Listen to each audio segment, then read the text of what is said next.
Sao Paulo is a night city and Rio is a day city. Rio starts, real good, but then there's actually a lack of nightclubs in Rio. Sometimes I'm amazed over how few big venues Rio has. Sao Paulo has much more of those.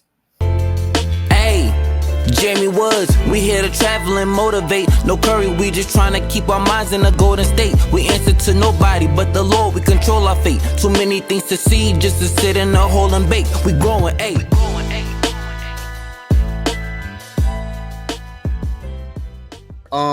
So Sammy says, trying to learn a little Portuguese before coming, but chose Salvador because I wanted the challenge.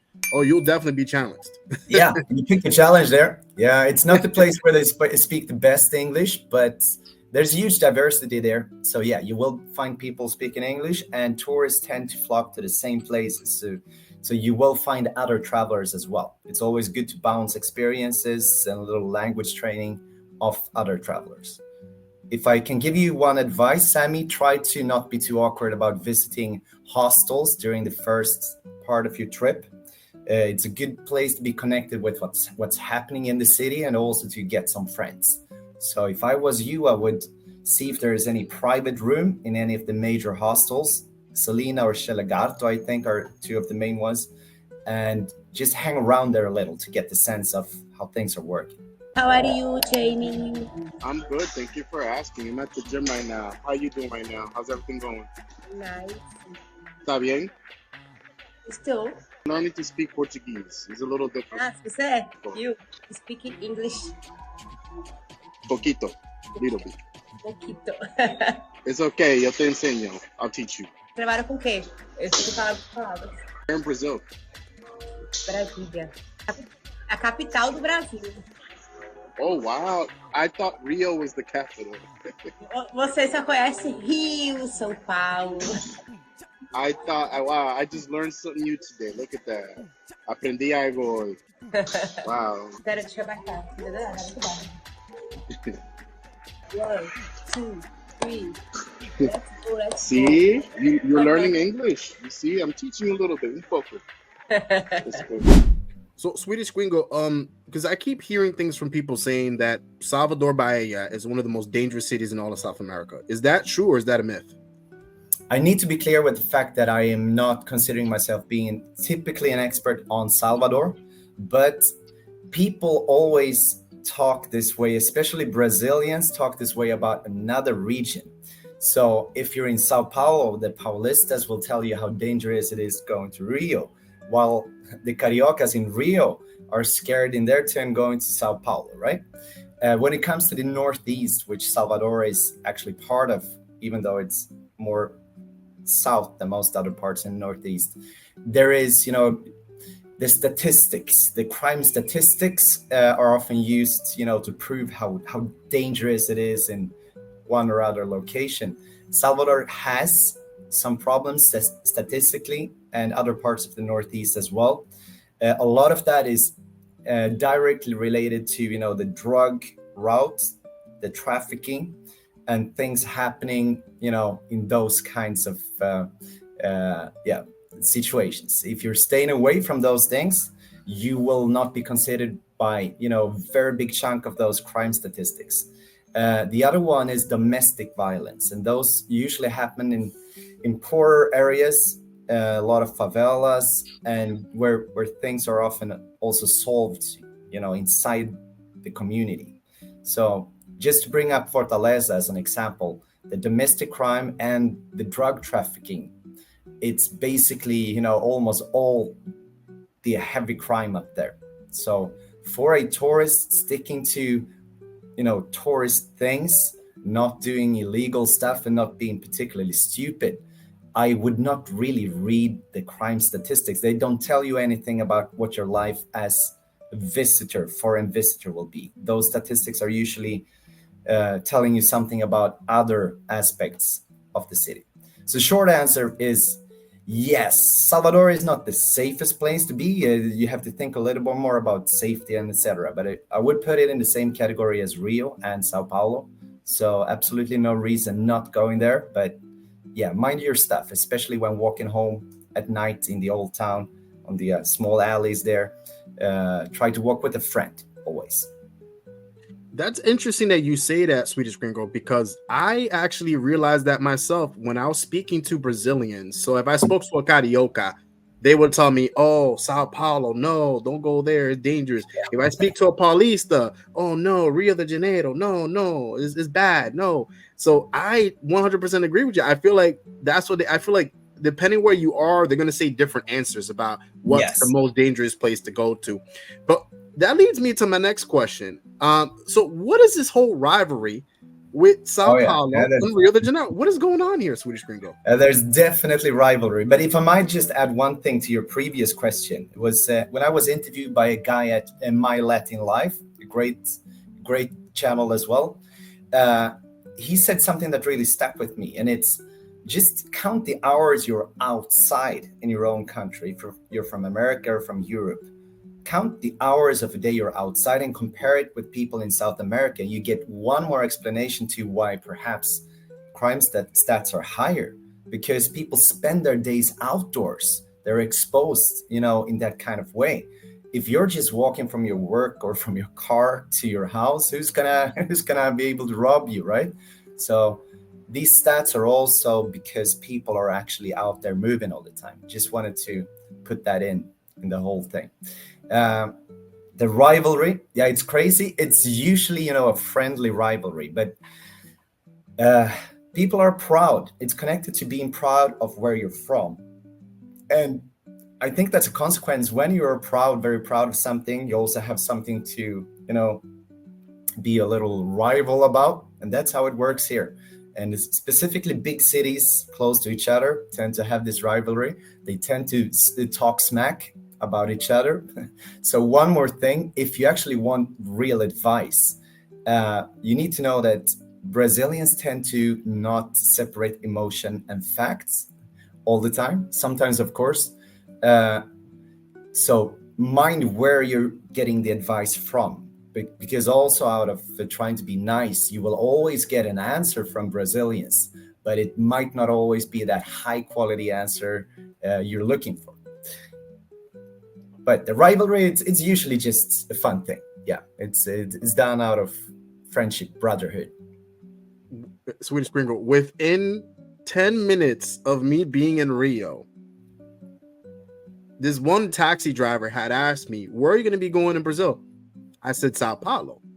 He's like, Sao Paulo, yo odio Sao Paulo. ¿Por qué Sao Paulo? like basically saying, like, for those of you who don't understand Portuguese, he was saying that Sao Paulo, why are you going to go over there? And this, that. And then he was saying that the only reason why you go to Sao Paulo is to work. He said that there's no point of going to Sao Paulo if you're not working. That's what he said. And when I went to Sao Paulo, I actually fell in love with Sao Paulo. And I think you said this in one of your videos that really stuck out. You said that Sao Paulo is one of those cities that you have to really get to know in order to really fully see what it's all about. It's so extremely big. There's so much people there, and things are just much more spread out. So you need to know what you're looking for, how to ask about it so you can find it. Or else you will feel a little more lost in Sao Paulo. That way, Rio is easier. You go to the beach. Pretty much. That's where it all starts. Yeah, because I think in Sao Paulo they have the Avenida Paulista, so they have that. I was actually in the Pinheiros area, which is a nice area. I was there. So I was walking down that strip. I forgot what that strip is called there, but it's really nice. A lot of shops, restaurants. Like Sao Paulo is amazing, especially when it comes to food. And all that, it gave me like America vibes a little bit.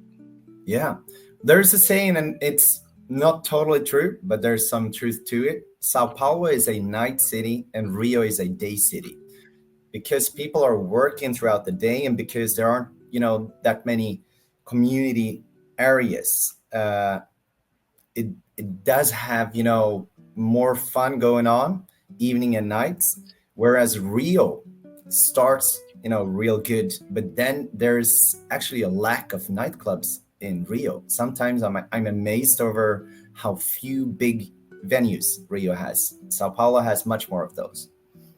So actually, this is a side question. So where would you go to in terms of to get like nightlife besides being in the typical Copacabana, Ipanema Strip. Like, where would you go to for like nice nightlife? Yeah, I'm just gonna tell you, if you wonder why I keep drinking like this, I hope I don't have what's the thing you get when you have too much sugar, too much caipirinha? Diabetes. Oh, like a sugar high? No, I've been at the beach the whole day. I've been 6 hours in the blazing sun, and I just gotta rehydrate. Yeah, it's been crazy. You're gonna see the results soon. Why I did this crazy thing. You see what I'm talking about, guys? This guy is cool over here, man. He's a cool guy, man. Make sure to subscribe to him. For nightlife in Rio, you know, in Zona Azul, that's what they call Copacabana, Ipanema, Leblon, and Leme in general. That's Zona Azul, the South Zone. So the South Zone kind of has a schedule with things going on pretty much every day of the week. But there's only, until a weekend arrives, a few choices per day. If you want to move out of that, I do recommend that you follow 2 certain Instagram accounts to see which events are going on. Because outside of Zona Azul, it's much more about what's happening this particular night at this particular place. So there are huge venues that only holds parties maybe twice a month or even that. So just always check the schedule and double check which places are good, big, etc. One place that hasn't been talked about so much in my videos yet is 𝐬𝐮𝐬𝐫𝐿. It's a 𝐬𝐮. It's a very big club, and it plays electronic music, a little more Western style, which has been something that many of you have been asking about. It's in Centro, so that's also a place to consider if you don't really find anything within your normal little tourist schedule. 𝐬𝐮𝐬𝐫𝐿. I'm gonna have to check that out, because I don't really know about too many clubs over there, but I think I 100% agree with what you said. Because you're actually not the first person that said that to me. Like, I keep hearing from locals that it is that way, where Rio's more of a daytime city, and then Sao Paulo's more like nocturnal, more nighttime. Yes. And some crazy things are going on in Sao Paulo at night. I can tell you that much.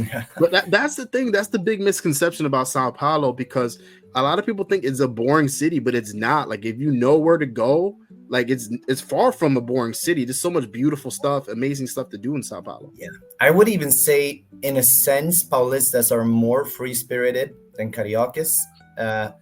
You can correct me if I'm wrong, but they are a little less traditional. At least the cosmopolitan Paulistas, the ones living, the bustling part of the city, and the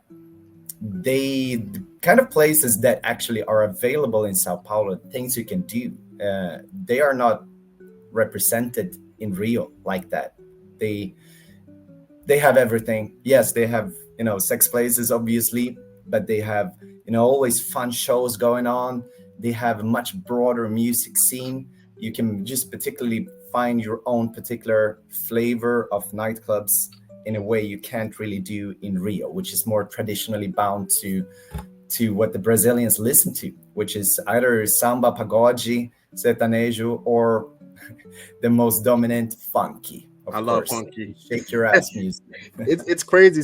I went to Lapa, and I went to this one bar. I forgot which one it was. I went in there, and I got myself like a big bucket of like beers, man. Like they put so much beers into that bucket, and I was over here drinking it, and they were just playing like samba. Everything was cool. Everyone was vibing until the funky came on. And once the funky came on, it was a completely different vibe. Like, these girls were going crazy. Yeah. I was like, what's going on here? It's deeply rooted in the funky tradition. It actually was born out of, a boyish kind of band. It was one of the guys doing the ass dance first. For the second time they were doing this concert, some of the girls had picked up the dance. And on the third, they were actually told to dance.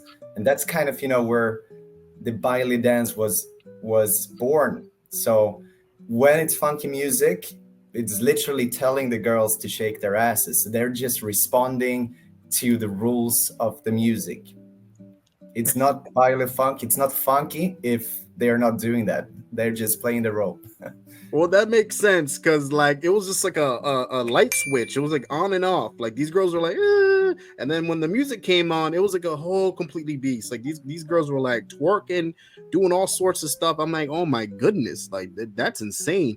Yeah, some even go down on the floor. I mean, horizontally on the floor. It's part of the music.